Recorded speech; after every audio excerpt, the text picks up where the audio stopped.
Aunt Camille, we need to go now. My 5-year-old nephew Timothy's urgent. Whisper cut through the cheerful wedding reception chatter around us. His small hand gripped mine with surprising strength as he stared at the floor beneath our table. My name is Camille Watson, and I'm 35 years old, working as a pediatric nurse in Portland, Oregon. I was sitting at my sister Britney's wedding reception, watching her dance with her new husband, Jake, when Timothy's words sent a chill down my spine. The elegant venue was filled with laughter and celebration, but something in my nephew's voice made my heart race. "What's wrong, sweetheart?" I asked, quietly leaning down to his level. Timothy was Britney's son from her previous relationship, a bright kid who rarely showed fear. But now his brown eyes were wide with something that looked like recognition mixed with terror.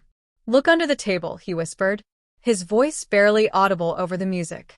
"Please, Aunt Camille, we need to leave." I glanced around the reception hall, taking in the beautiful decorations and smiling guests. Britney had spared no expense for this wedding.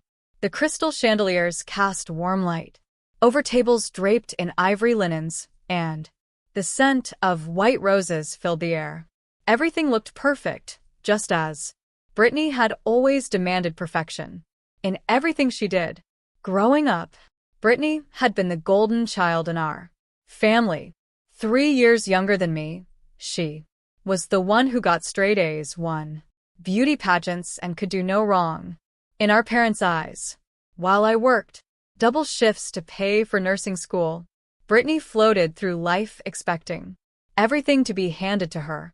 Even now, at 28, she seemed to believe the world owed her happiness. But lately, something had been different about my sister. Over the past few months, I'd noticed changes in her behavior that worried me. She'd become erratic, sometimes manic with energy, other times crashing into deep moods that kept her in bed for days. When I asked about it, she brushed off my concerns with that dismissive laugh she'd perfected as a teenager. "Camille, you worry too much," she'd say. "I'm just stressed about the wedding." Timothy tugged at my hand again, more insistently this time. "Please, Aunt Camille. I learned about this stuff at school. The police officers told us what to do if we see it." My stomach dropped slowly, trying not to draw attention from the other guests at our table. I bent down and lifted the edge of the white tablecloth. What I saw made my blood run cold and confirmed my worst fears about what had been happening to my sister under the table, partially hidden behind Timothy's small legs, was a collection of items that had no business being at a wedding reception. Small plastic bags with white residue, a rolled-up $20 bill, and what looked like a tiny mirror with powder traces on its surface. My hands shook as I quickly dropped the tablecloth back into place. Timothy's innocent face looked up at me with the kind of wisdom number 5-year-old should possess. "Officer Johnson showed us pictures of that stuff at school. He said, if we ever see it, we should tell a grown-up we trust right away." My heart broke for this little boy who had somehow been exposed to this dangerous world. I thought about all the times Britney had seemed distracted when I picked up Timothy for our weekend visits, how she'd rushed me out of her apartment without letting me inside, the missed family dinners, the sudden mood changes, the way she'd seemed almost manic during wedding planning, while spending money she claimed she didn't have. "You're absolutely right, sweetheart," I whispered, fighting to keep my voice steady. "We're going to handle this right now." I looked across the reception hall at Britney, who was now laughing loudly at something Jake had whispered in her ear. Her movements seemed too animated, her eyes too bright. Jake's hand rested possessively on her lower back, and I noticed how he kept glancing toward our table with an expression I couldn't quite read. Our parents, Douglas and Margaret Watson, sat at the head table, beaming with pride at their youngest daughter's perfect wedding. Dad had walked Britney down the aisle, with tears in his eyes, and Mom had spent the entire ceremony dabbing at her makeup with a tissue. They had no idea what was happening right under their noses. I thought about the past year of wedding preparations, how Britney had insisted on having the most expensive venue in the city, the designer dress that cost more than I made in 2 months, the elaborate honeymoon to Europe that she claimed Jake's family was paying for. Now I wondered where the money had really come from and what else had been going on behind the scenes of this fairy tale wedding. Timothy squeezed my hand again. Are we going to be okay, Aunt Camille? Yes, baby, I said firmly, though my mind was racing with the implications of what we discovered. We're going to be more than okay. But first, I need to take some pictures of what you found, and then we're going to talk to Grandpa and Grandma. I pulled out my phone, trying to look casual as I angled it under the table. The evidence was clear and damning. Whatever Britney had gotten herself into, it had now contaminated what was supposed to be the happiest day of her life. More importantly, it was endangering Timothy, and that was something I absolutely would not tolerate. As I discreetly photographed the evidence under our table, my mind raced back through recent months, connecting dots I'd been too hopeful to see before. Britney's dramatic weight loss that she'd attributed to wedding stress, the way she'd bounce off the walls during our phone calls and then crash into silence, the expensive purchases, followed by frantic calls about money, the new crowd of friends she'd started hanging around with, including Jake, whom she'd met only 8 months ago. Jake Morrison had swept into Britney's life like a whirlwind, promising her everything she'd ever wanted. He was charming, well-dressed, and seemed to have plenty of money despite having no clear job. When I'd asked Britney what he did for work, she'd been vague, mentioning something about investments and business opportunities. Red flags had been waving, but Britney was so happy, so convinced she'd found her Prince Charming, that I'd kept my concerns to myself. Now, staring at the drug paraphernalia scattered under the table where my 5-year-old nephew had been sitting, I realized my silence had been a mistake. This wasn't just about Britney's choices anymore. This was about a child's safety, about a family celebration being turned into something dangerous and illegal. Aunt Camille, Timothy whispered. There's more over there, too.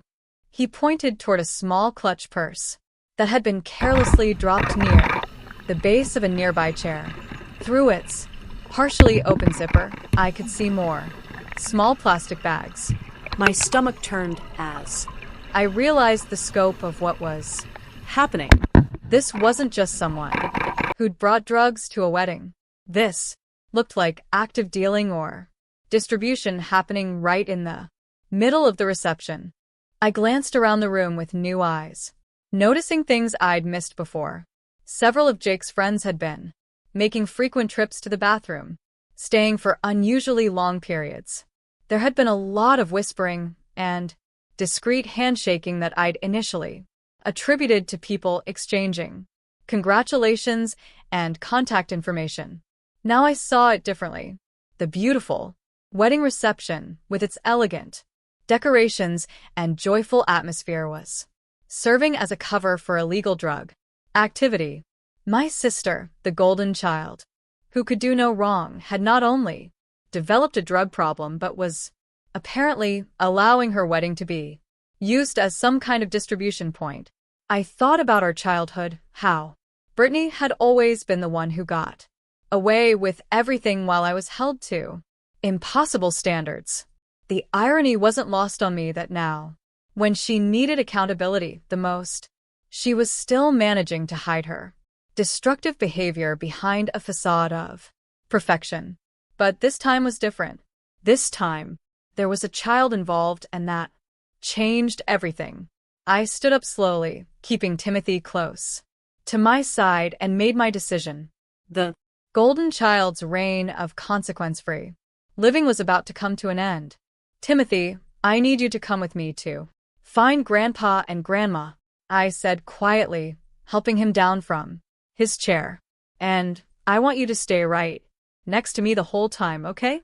He nodded solemnly, his small hand gripping mine tightly as we made our way across the reception hall. I tried to walk naturally, smiling and nodding at relatives and family friends, but my heart was pounding so hard I was sure everyone could hear it.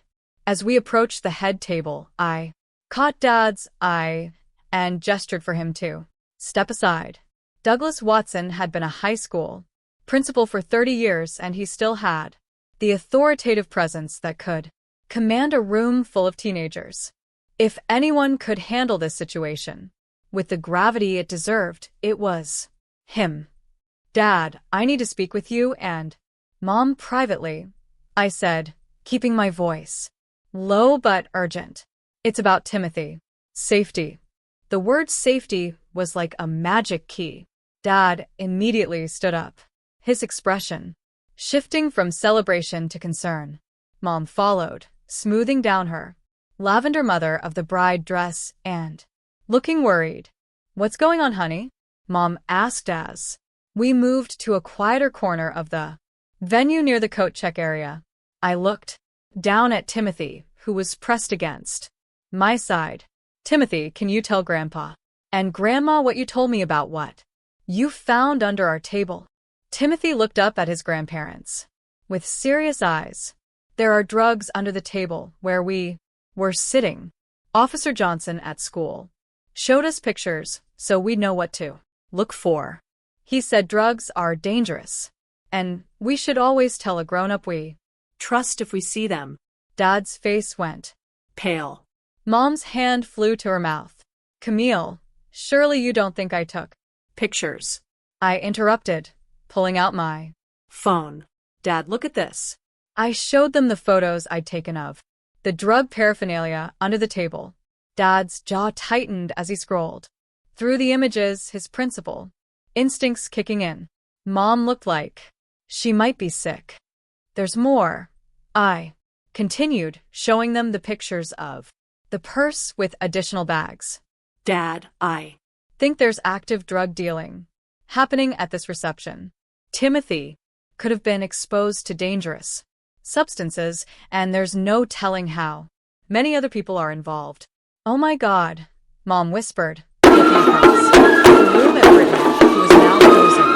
The photos with Jake and his sister, our baby girl. How did this happen? Dad was already in crisis management mode. We need to get Timothy out of here. Immediately, he said. Margaret, take him to the car. Camille, I need you to stay with me. We're going to confront Britney right now before this gets any worse. Wait, I said, grabbing his arm. Dad, if we confront her in front of everyone, we could be putting ourselves and the other guests in danger. We don't know how Jake's friends will react if they think they're about to be exposed. Dad nodded grimly. You're right, but we can't just let this continue. There are children here, elderly relatives. If someone gets hurt because we didn't act. I watched as Jake leaned over to whisper something in Britney's ear, his hand resting on her lower back, and what I now realized was a controlling gesture, rather than an affectionate one. She laughed too loudly at whatever he'd said, her movements still too animated, her pupils dilated even in the bright reception lighting. I have an idea, I said slowly. What? If we approach Britney privately, tell her we know what's going on, and give her a chance to end this quietly. If she refuses, then we take more drastic action. Dad considered this, his eyes never leaving his youngest daughter across the room. And if she's too far gone to listen to reason, then we call the police, I said firmly. Dad, I won't let Timothy or anyone else get hurt. Because we were too afraid to do the right thing. We decided that I would approach Britney alone first under the pretense of wanting to chat with the bride. Dad would position himself near the exit with Mom and Timothy, ready to call for help if needed. The plan felt fragile, but it was better than creating a scene that could endanger everyone at the reception. I walked across the dance floor, weaving between couples, swaying to the soft jazz music. Britney saw me coming and broke away from Jake with a bright smile that didn't quite reach her eyes. "Camille," she exclaimed, throwing her arms around me in an embrace that felt desperate rather than affectionate. "Isn't this perfect? Isn't everything just perfect?" Up close, I could see the telltale signs I'd been missing. The slight tremor in her hands, the way she kept touching her nose, the rapid-fire speech pattern that I'd attributed to bridal excitement. My heart broke for the sister I'd grown up with, the girl who'd once braided my hair and shared her Halloween candy with me. "Britney, I need to talk to you about something important," I said gently. "Can we step outside for just a minute?" Her smile faltered. "What about?" "I'm kind of busy being the bride right now, you know." Jake appeared at her side before I could respond, his arms sliding around her waist possessively. "Everything okay here, ladies?" There was something in his tone that made my skin crawl. The charming facade was still in place, but underneath I sensed something harder, more calculating. This wasn't just a man who used drugs. This was someone who controlled and manipulated others. "I just wanted to congratulate Britney on her beautiful wedding," I said, evenly meeting his gaze. "And maybe discuss some family matters."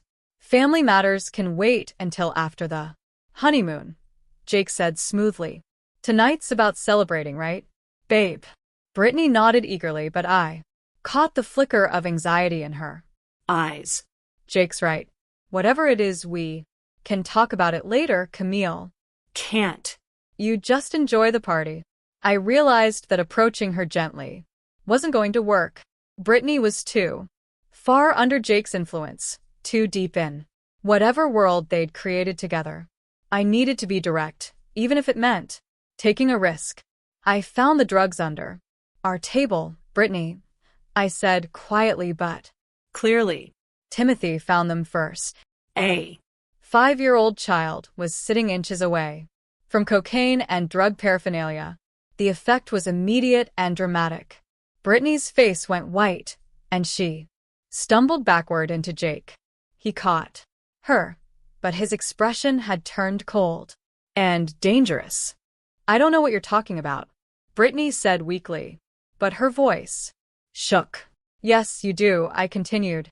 "And so does Jake.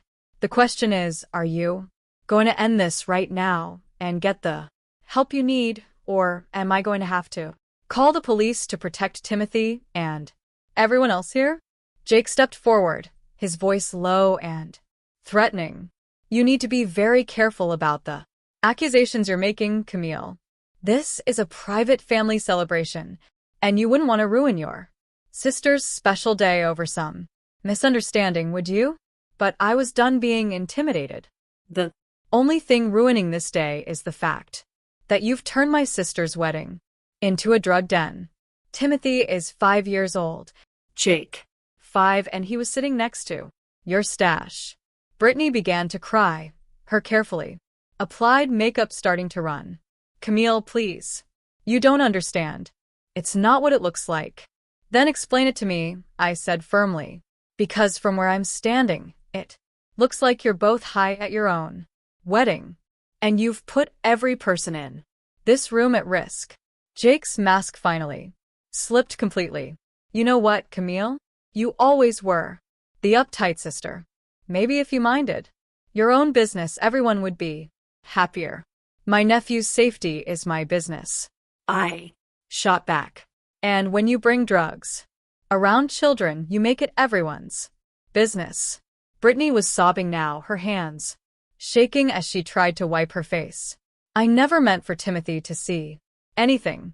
I never meant for any of this to happen.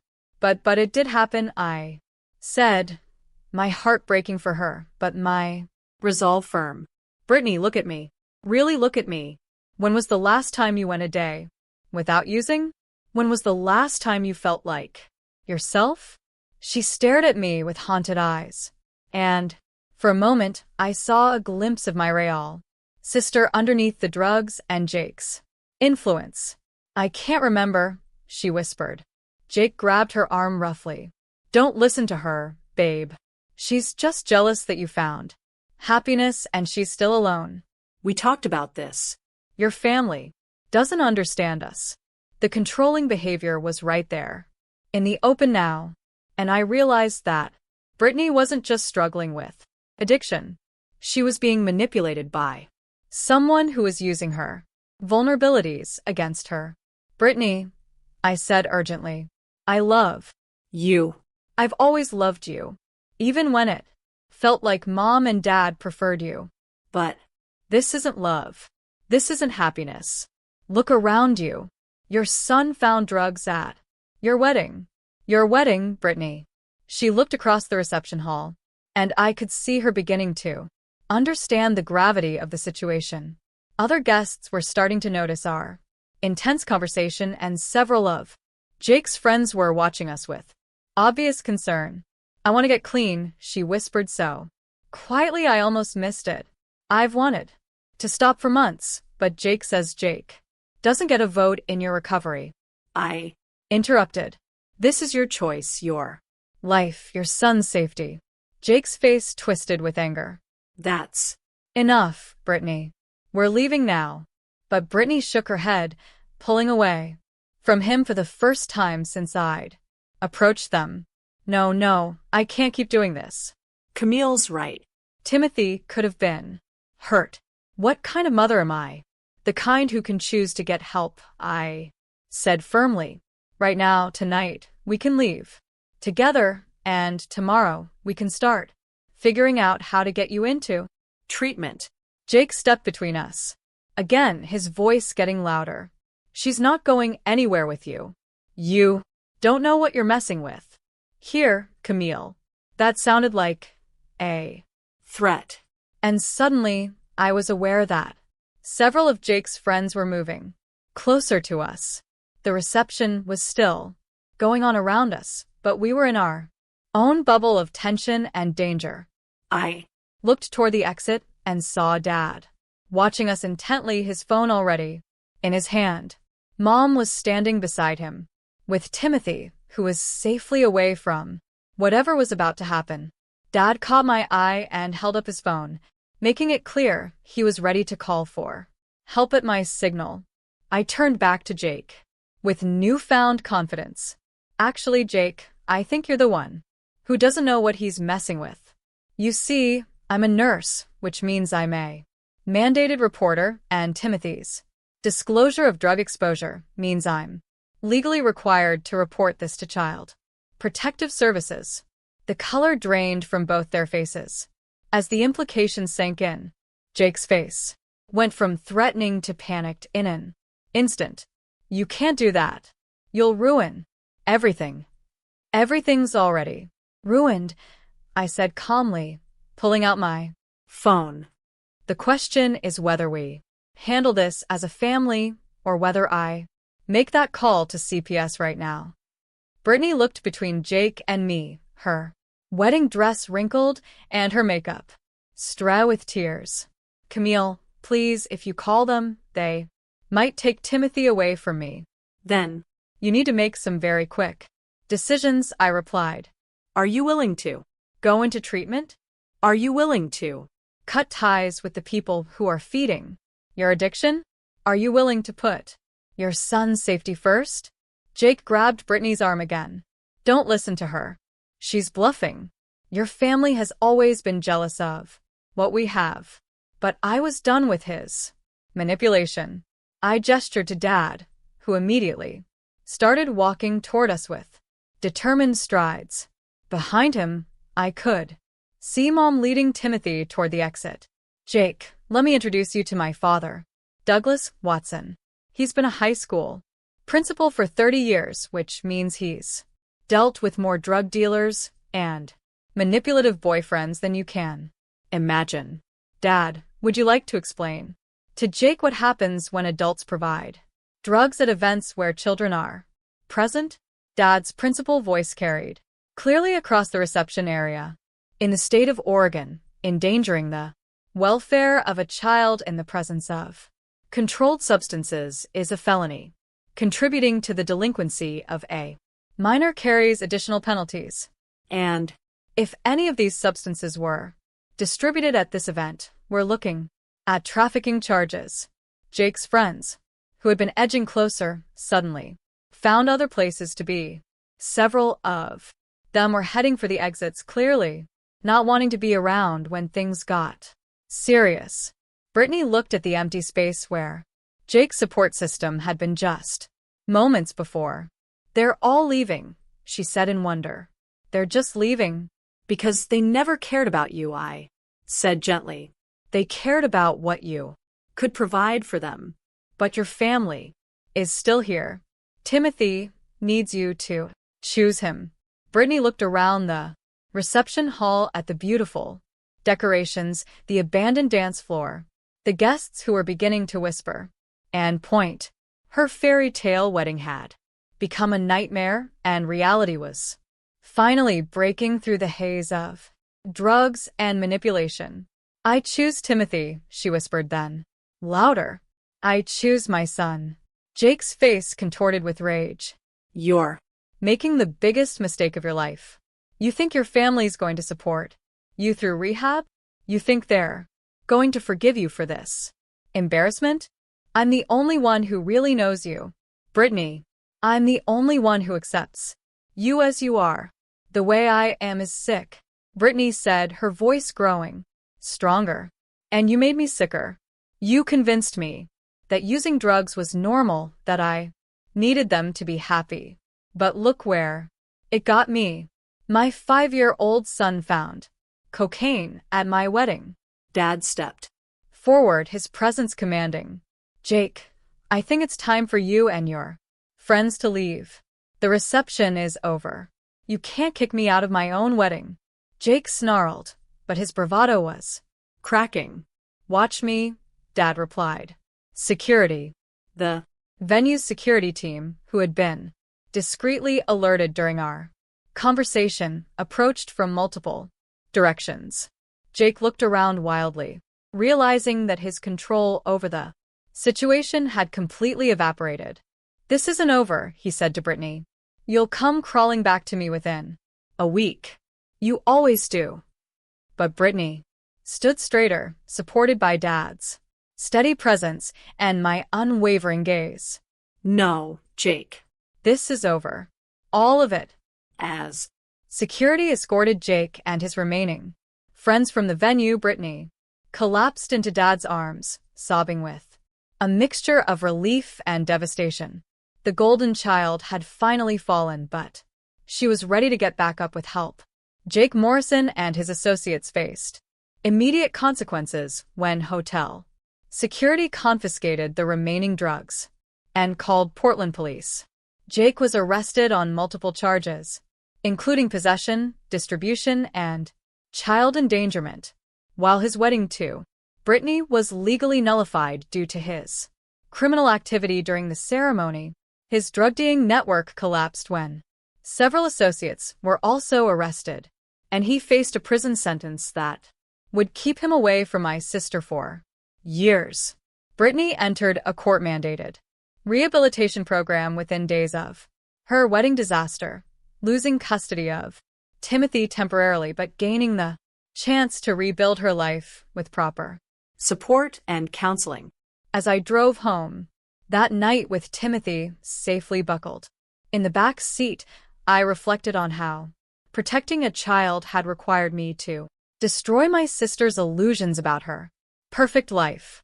Sometimes the greatest act of love is refusing to enable someone's destruction, even when it means becoming the villain in their story long enough for them to find their way back to the Truth.